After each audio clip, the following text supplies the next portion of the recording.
Hello everyone and welcome back to my channel. This is Glossy Philosophy. My name is Jansen Vindman. Make sure that you are subscribed to this channel and give this video a thumbs up because today we are talking about the amazing wardrobe that Rene Russo wears in her 1999 film, The Thomas Crown Affair, so stay tuned. A few months ago, I was getting a lot of questions about what is quiet luxury, how can I achieve it without buying luxury goods. I was getting a lot of questions on monochromatic dressing and also capsule wardrobing, all of which are still very relevant today. And if we think about it, all of these kind of trends are very classic trends. They're things that we need in our wardrobe to build off of, even if we want to go more colorful like we have been in the past few weeks. But they're pieces that are tried and true. They never go out of style, and sometimes they just get spotlighted again through the fashion industry. And that's what I think this movie in particular does so beautifully, is that the costume designer went to her friend Michael Kors, who was working at the fashion house Celine, and just requested everything. And even though Rene Russo's character adds a few little quirks here and there into an otherwise very elegant and timeless wardrobe, like the bustier or the combat boots, for the most part it is a very wearable, a very elegant and timeless wardrobe. It's also a good reminder that even though she never wears the exact same thing, she's sticking in the same color tones, so she could mix and match very easily if she were a real person. And it's also something, again, that you can just add into more colorful outfits, add in with different cuts. All of those pieces are very relevant today, tomorrow, and 20 years from now. So even though none of the pieces that I have are from the fashion house Celine, a lot of these pieces have trickled down into places like J. Crew, Ever Eve, and Ann Taylor Loft. So let's get into the pieces and let's get into the looks and kind of talk about how to achieve them with pieces that you already own or pieces that you can find right now. One of my favorite looks is the monochromatic look that she has as she's kind of mulling over what is going on with her relationship. When you're doing a monochromatic look, I think it's really important, just like in home interior design, that you play with textures. So I started with this kind of butterscotch caramel colored sweater and a roll neck that is very soft. It is not cashmere, but it feels like cashmere, so it feels very luxurious. If you're going very quiet luxury literal, then you would grab onto those cashmere pieces. I paired it with a wool blend pant. These are the Peyton trousers from Ann Taylor Loft. They are the same ones that I'm wearing right now, but just in, again, that kind of butterscotch caramel color. So even though this sweater is from J. Crew and these pants are from Ann Taylor Loft, they're not even from the same season.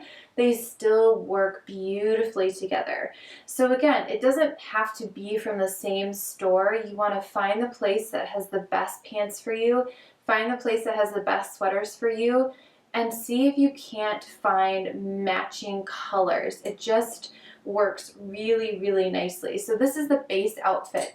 You can add a belt. You can add a fun shoe if you want to. You can add a really cool coat or bag. In the movie, Rene Russo's character pairs it with a blazer that's in the same color family and basically the same color. I've decided to pair it with a very standard lady coat, also in the same tones and textures as everything. But again, we're adding in another layer. This is definitely a heavier wool blend than the pants, and everything plays really nicely together. So this outfit would be great for pretty much any situation unless you are doing like paper mache with your kids. Because you can go to the office, you can meet up with somebody, you can have a meeting, like a business meeting with someone, you can have coffee with somebody. It's just a great place to start, and then you can pick apart these pieces. When you dress in a monochromatic way and it's done really well with lots of textures and just kind of tints and tones of the same thing, then you can separate those pieces, wear them with other things, it's almost like a suit when you have that monochromatic feel going on. Then we move on to kind of mixing in those creams with the black. So we have high contrast, but we're still playing with lots of textures. So we're still sticking with the quiet luxury vibe with a satin skirt, but we're adding in a really fun juxtaposition with a cotton sweater.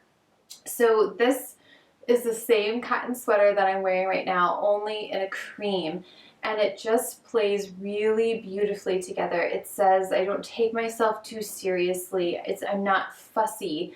Pair it with a killer knee-high boot, and it's so luxurious and so carefree, which I love about this movie. Everything that Rene Russo wears just feels like effortless, and yet she looks so polished. We're playing with proportions here. We're not going with a cropped sweater. We're going with a regular length sweater, and that is slightly fitted but not too fitted. If we get a little bit more fitted in the sweater, it becomes more serious and it becomes more almost evening wear, or even a little bit, it's too much of the same because we have that satin skirt which kind of flows around the body, but is also a little bit evening. So in order to make it daytime, we're going with kind of a boxier knit, which is also very J. Crew if you have been watching the last two styling videos.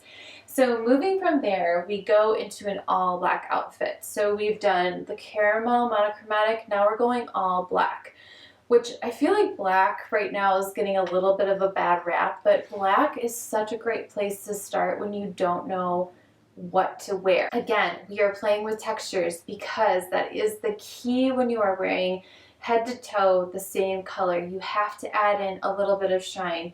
You have to add in a little bit of a visual texture. Otherwise, you just look a little flat to somebody else and it doesn't take up enough visual space. So I have a cotton blend pencil skirt. It would be better if it was in wool because that would add a little bit more texture. I do have a cotton pullover sweater here, but this is kind of mimicking cashmere again.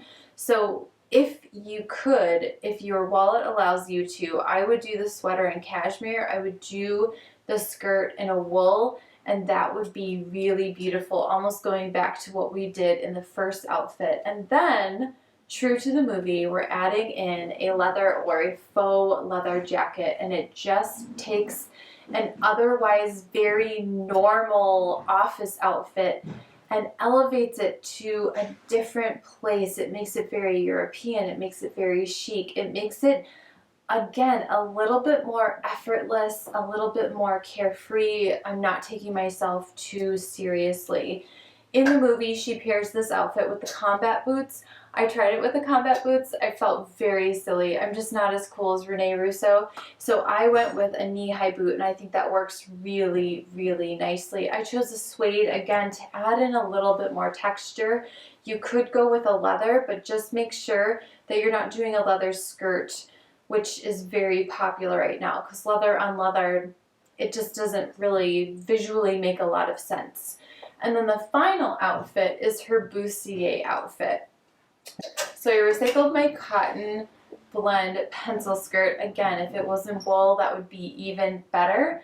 I added in a vest instead of a bustier because I thought for most people, a bustier doesn't really make any sense, even though it is killer in the movie. But doing a black vest feels very appropriate, feels very easy. And I also really like this one. This one is from Ever Eve. The buttons are on an asymmetrical vibe, so it adds just a little bit of that interest because we're not doing the bustier. If you did just straight up and down, it would feel a little bit more traditional, a little bit more officey. This way you can wear it with or without the shirt depending on your weather. And it just feels a little bit more quirky, which is really fun. And then of course, just a white button down. So this is a very classic office look, but again, we've added in some visual interest with all of our textures and especially with the asymmetrical vest. Pop it out with some kind of interesting shoe or a bag if you want to. I chose to do a smaller black heel. I felt like that was going along with the movie a little bit more true to Rene Russo's character. In reality, I would probably choose maybe a leopard print or something just to pop it a little bit. However, if you are presenting, if you are going to a business meeting, don't be afraid to go classic with just a little bit of a twist. Nothing that is too distracting, but again, that asymmetrical vest really adds a pop of interest without taking away what you have to say. So those are the outfits that we are taking from the movie, and we are bringing them into our normal life. And everything feels very cohesive. Everything, I mean, this would be a great travel capsule wardrobe. It would be a great place to just start if you feel like you need to start over, if you feel like you are missing a few of these pieces. This is a great movie to take inspiration from. So those are your outfits. Thank you guys so much for watching this video. The Thomas Crown Affair is one of my favorite aesthetic movies. I almost don't even care that the story is very interesting because I'm so focused on what Rene Russo is wearing. She looks phenomenal in every scene, and I love, again, just how she has almost the same, she's wearing almost the same thing in every scene, and yet it's just a little bit different. It's a little bit more interesting than just grabbing a turtleneck and a skirt. There's a little bit of a twist there. I do fashion videos every Wednesday. I do beauty videos every Friday. Make sure you are following me on Instagram and watching the shorts where I break down more outfits to make your life a little bit easier and a little bit more glossy. I will see you very soon in the next one. Bye.